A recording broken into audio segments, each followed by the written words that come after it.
em 1936, ou seja, de 1861 para 1936.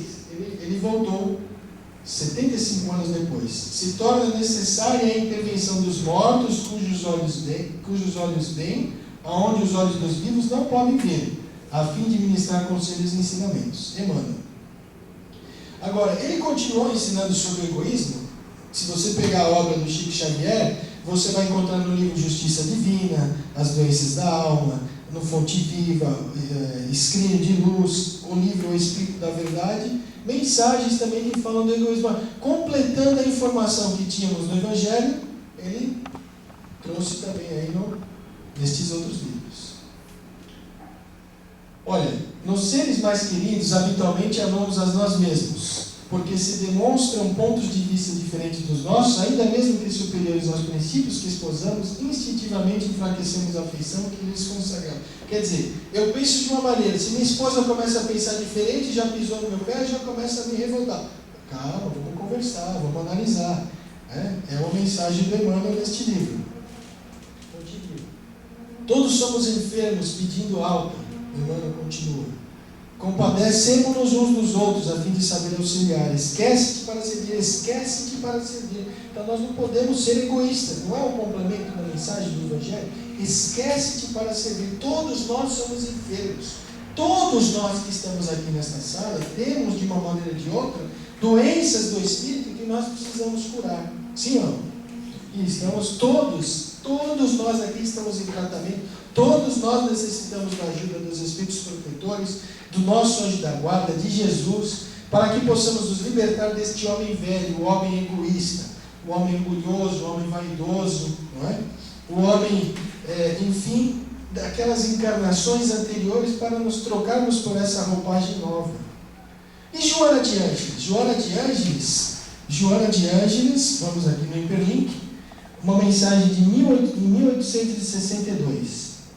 Assinado como Espírito Amigo. Aliás, duas mensagens. Em 1862, a mensagem à paciência, no capítulo 9, bem-aventurados os mansos e pacíficos, item 7. E ao que tem se lhe dará, muitos os chamados e poucos os escolhidos, no item 15. Duas mensagens de Joana de Ângeles em o Evangelho segundo o Espiritismo.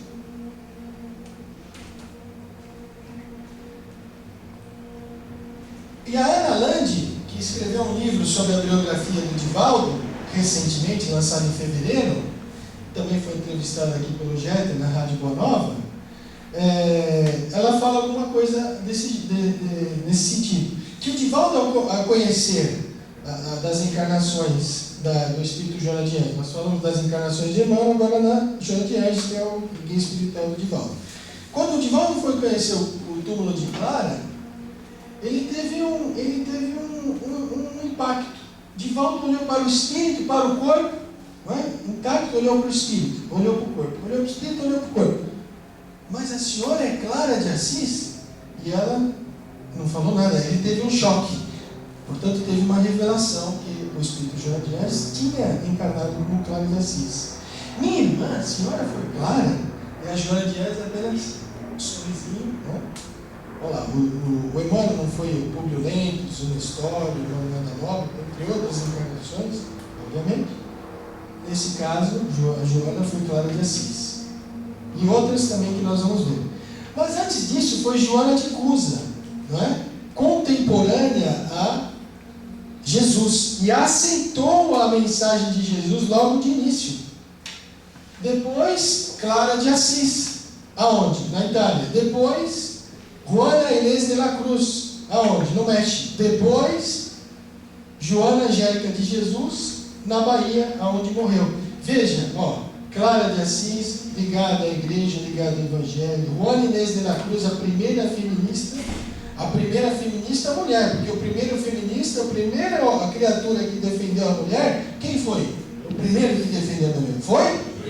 Muito bem. Em qual passagem? Na mulher adúltera. Onde estão os que atirem a primeira pedra, aquele que estiver sem pecado? Ninguém atirou, porque estava cheio de pecador. e foi até a criatura, até a mulher que havia adulterado. Onde estão os que te condenaram, mulher? Quem são? Não tem ninguém, Senhor. Então vá, levanta-te, não peques mais. Então o ânima e o ânimos, o lado masculino e o lado feminino em Jesus é equilibrado. Onde estão os que te condenaram, mulher? O lado de mãe, o lado maternal, não é? Aquele carinho.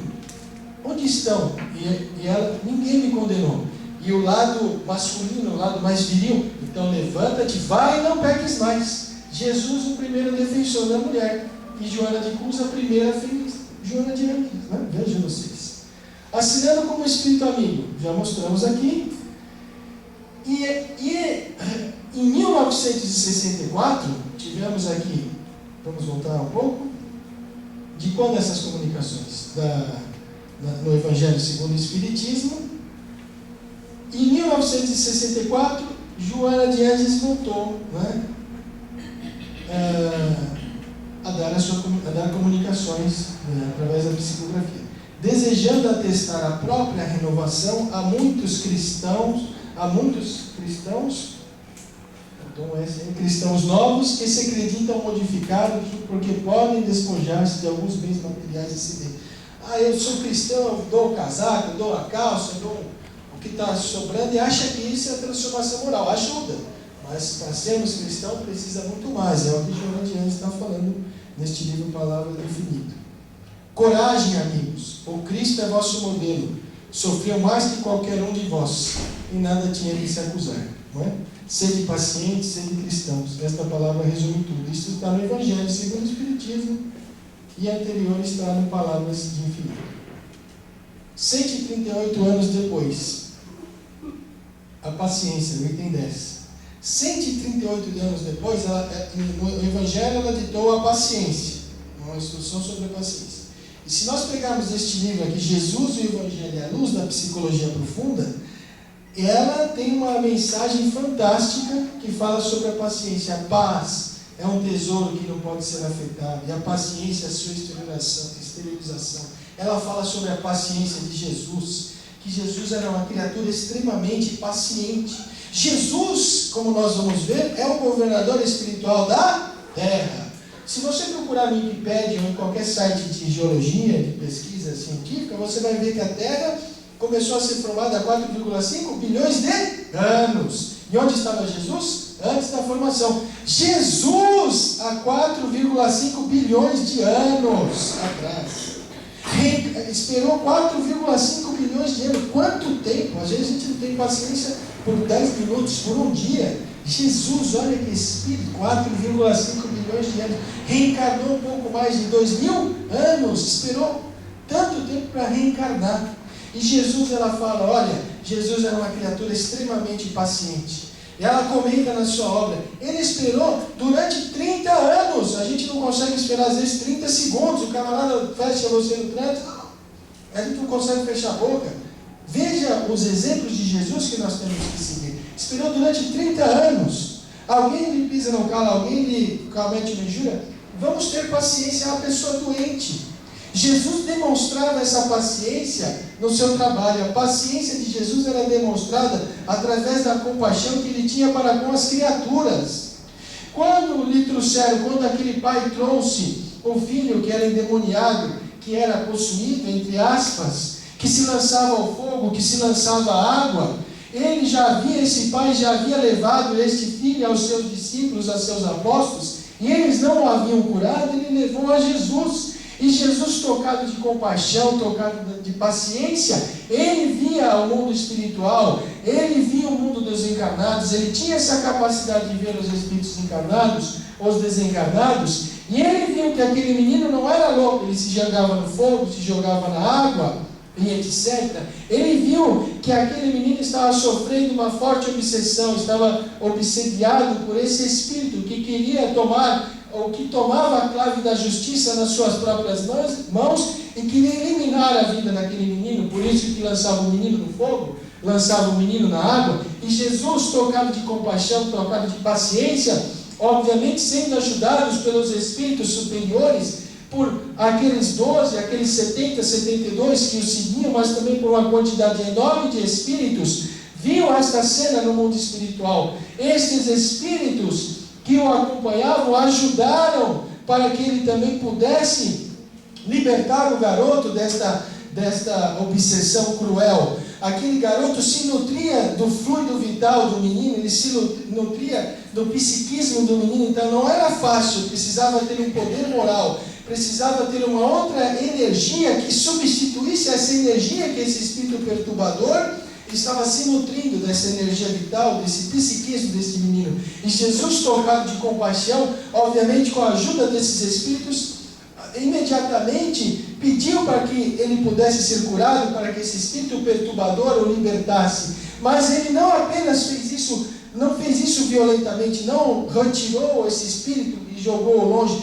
Ele fez isso com todo o carinho, com toda a proteção desses espíritos no mundo espiritual, para que esses espíritos pudessem dar uma outra energia, para que esses espíritos pudessem, numa fração de um relâmpago, mostrar para esse espírito que estava perturbando este menino que não valia a pena ele continuar perturbando, não valia a pena que ele continuasse com a obsessão, porque a pessoa que não perdoa está algemada àquele a quem lhe fez mal. E o perdão liberta a criatura. E Joana de Ângeles fala neste livro, o Evangelho à luz da psicologia profunda, fala nos outros livros sobre a paciência de Jesus, complementando a informação da paciência que nós temos em Evangelho segundo o Espiritismo. Ela escreveu mais sobre paciência. Se nós formos estudar a obra de Divaldo, a obra também de Chico Xavier, de outras criaturas, nós vamos ver as várias mensagens desse Espírito Joana de Ângeles falando sobre a paciência. No livro Celeiro de Bênçãos, Alegria de Viver, Momentos de Coragem, Alerta, Filho de Deus, entre outros. Nosso documento, estivemos no ano passado, em 2014, na creche Amélia Rodrigues, no Centro Espírita Bezerra de Menezes, no encontro fraterno que Divaldo faz todos os anos. Ele faz um seminário na parte da manhã, na parte da tarde ele autografa durante cerca de 3 horas, e no finalzinho da tarde tem uma palestra de um pouco mais de 1 hora, um pouco menos. No final da palestra, o Espírito Bezerra de Menezes vem, através da mediunidade de Divaldo, dar uma mensagem para todas as criaturas que lá se encontram, encarnados e desencarnados. O nosso documento, já que estamos falando da falange do Espírito de verdade, já que demonstramos que Emmanuel fez parte da codificação, já que demonstramos que o Espírito amigo é Joana de Ângeles, que esses Espíritos, Emmanuel e o Espírito amigo que é a Joana de Ângeles, são, respectivamente, Emmanuel foi o guia espiritual de Chico Xavier, Joana de Ângeles é o guia espiritual de Allan Kardec, mas Bezerra de Menezes nos traz uma mensagem da onde selecionamos o seguinte: antes de vós reencarnardes, muitos de vós firmastes um documento de fidelidade ao amor. Antes de nós reencarnarmos, muitos de vós que estão aqui nesta reunião, disse Bezerra de Menezes. Mas isso pode ser aplicado para todos nós, para aqueles que não estavam. Muitos de nós, antes de reencarnarmos, firmamos no mundo espiritual um documento de fidelidade ao amor. Nos preparamos para divulgarmos o Evangelho, nos preparamos para reencarnar, para nos transformarmos, nos preparamos para que pudéssemos fazer dessa reencarnação, dessa nova vida, uma vida que valesse a pena, uma vida que pudesse ser um divisor de águas para o nosso espírito. Nós que somos espíritos calcetas, nós que somos espíritos que fomos ignorantes, nós que participamos de injúrias, de violências, muitos de nós que estamos aqui nesta sala, assinamos um compromisso, e eu repito as palavras do Espírito de Bezerra de Menezes, um compromisso de fidelidade à verdade. Muitos dos espíritos que estão nos ouvindo, que estão hoje nesta sala, estão se preparando e estão com compromisso, estão firmando um compromisso de reencarnação para que possam reencarnar, trabalhar na divulgação do amor e da caridade. A falange. Então o Bezerra de Menezes continua: para que abrace a infância desvalida, a velhice, firmar um compromisso de abraçar a infância, a velhice, a miséria moral. Não aguardes o amanhã, nós não temos que aguardar o amanhã, o dia é agora, o momento é agora, de nos transformarmos, de ajudarmos os nossos familiares, os nossos amigos, de colaborarmos com um mundo melhor. É a falange. Então, o Bezerra de Menezes, ele fala, na infância, na velhice, na enfermidade, na miséria moral.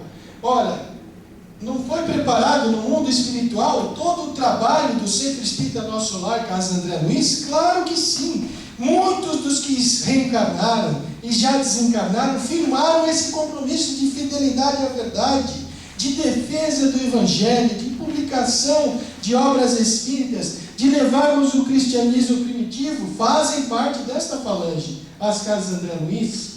Aqui, a Mansão do Caminho, quem nunca visitou a Mansão do Caminho, aqui a entrada é uma maquete, a Mansão do Caminho, veja que obra fantástica, né? Basicamente também os mesmos metros, 70 mil metros quadrados, da Mansão do Centro, nas Casas André Luiz, 70 mil metros quadrados. Na Mansão do Caminho não tenho ao certo, mas é bastante abrangente também, né? Maquete da Mansão do Caminho, de ajudar as crianças na Casa do Caminho, as crianças especiais das Casas André Luiz, os velhinhos, os anciãos na Casa Transitória Fabiano de Cristo, no abrigo do Dr. Bezerra de Menezes, de Velhice Desamparada, entre de milhares, presidente do Perseverança, do Centro Espírita Perseverança, a dona Guilmar, dentre de milhares de outros, todos nós fazemos parte do espírito dessa falange. Muito bem. Consolidando conceitos. O Espírito de Verdade presidiu a codificação, guia espiritual de Allan Kardec, único, a sua equipe é composta por encarnados e desencarnados. Prefácio do Evangelho segundo o Espiritismo. Quem prefaciou o Evangelho segundo o Espiritismo? Nada mais, nada menos que o Espírito de Verdade. Os Espíritos do Senhor, que são as virtudes do céu, como um imenso exército se movimentam. O Espírito de Verdade dizendo, como um imenso exército se movimenta. Ok? Prefácio do Evangelho segundo o Espiritismo. Se a assinatura do Espírito de Verdade representasse o grupo, deveria, nós que somos os Espíritos do Senhor, os Espíritos do Senhor, que são as virtudes do céu, não é nós. Bom, isso está claro, o Espírito de Verdade, obviamente, é único. Ensino moral. O Evangelho, ele nos traz o ensino moral do Cristo e articulando a sua pureza primitiva. Se nós formos analisar o ensino moral do Cristo, nós, com relação particularmente às parábolas, existem 40 parábolas. 40 no Novo Testamento. Vocês sabiam? Não sabiam, mas tem 40. Agora, dessas 40, quantas parábolas encontram-se no Evangelho segundo o Espiritismo? Vocês sabem? Também não sabem. Não é 100%.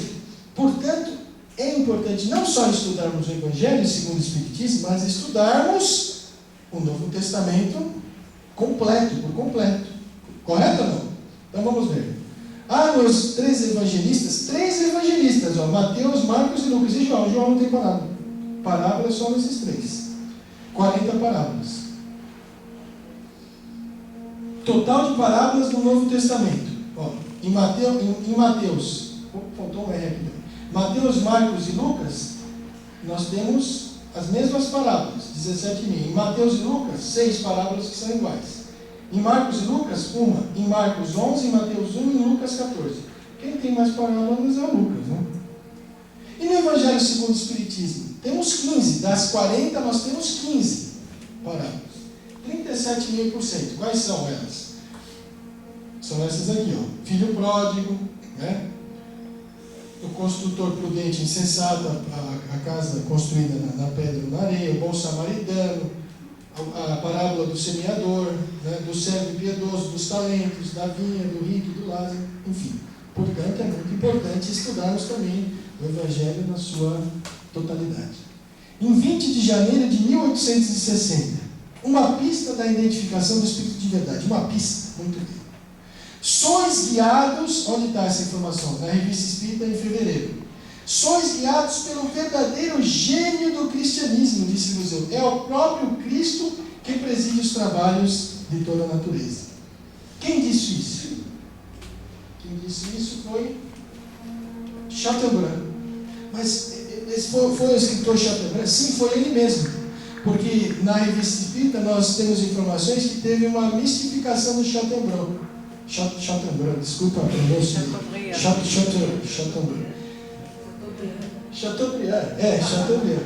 Chateaubriand. E é realmente Chateaubriand que escreveu isso, apesar de ter assinado só Chateaubriand. Porque teve um outro lá, nessa mesma revista aqui, ó, esse Chateaubriand é o falso, não é o verdadeiro. E o Chateaubriand escreveu: sois guiados pelo verdadeiro gênio do cristianismo. É o próprio Cristo que preside os trabalhos dessa natureza.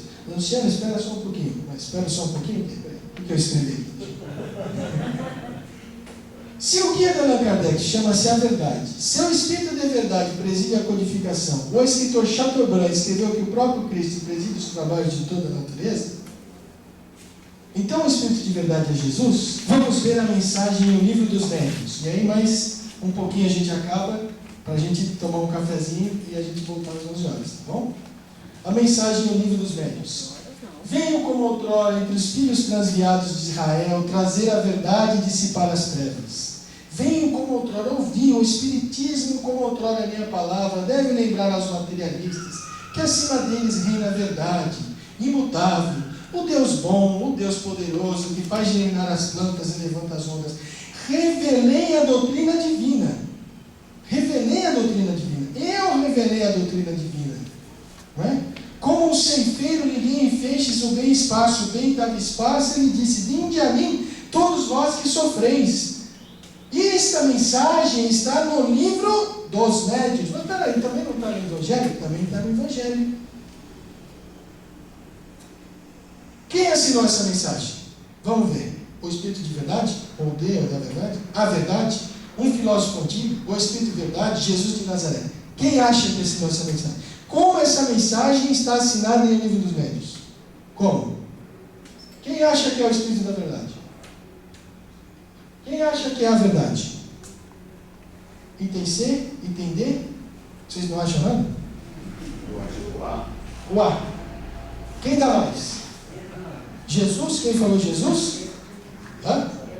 Jesus, Abigail falou Jesus. Abigail tá fogo. E Abigail acertou. Jesus de Nazaré. A senhora acertou também. Jesus de Nazaré assinou esta mensagem. Jesus de Nazaré. Perguntas. Então Jesus se comunicou? Haveria um médium preparado? Jesus se comunicou? É possível? Será que o médium pode receber a mensagem de Jesus? O conteúdo da mensagem está de acordo com a assinatura? O que Kardec escreveu a respeito disso? Esta comunicação obtida por um dos melhores médiuns da sociedade espírita foi assinada por um nome que o respeito só nos permitiria reproduzir com absoluta reserva. Olha, isso aqui eu tenho que ter reserva com esse nome. É de Jesus de Nazaré. Mesmo assim, ele aceitou e publicou a mensagem com a assinatura de Jesus de Nazaré nas psicografias possíveis, porque logo em seguida tem as psicografias apócrifas, daqueles espíritos que se dizem: eu sou São Luís, não sou, eu sou Santo Agostinho, não sou. Ele publicou como Jesus de Nazaré. Não duvidamos absolutamente que ele possa manifestar-se, mas seus espíritos verdadeiramente superiores só o fazem em circunstâncias excepcionais. A razão que nos impede de aceitar que o espírito puro, por excelência, responda a qualquer apelo. Muito bem. Na comunicação acima, constatamos apenas a incontestável superioridade de linguagem dos pensamentos. Mas ele colocou lá como Jesus. E você vai ver que essa comunicação que está escrita como Jesus, que ele colocou como Jesus, está no Evangelho. De 1861 foi publicado no capítulo 6 como Espírito de Verdade. Então Allan Kardec mudou, porque se a mensagem foi assinada como Jesus, ele mudou. E ele mudou porque ele tinha consciência disso. Certo ou não? Muito bem. Enfim, o Espírito assinou como Jesus, embora o próprio Allan Kardec tenha sugerido cada um cuidado de apreciá-lo.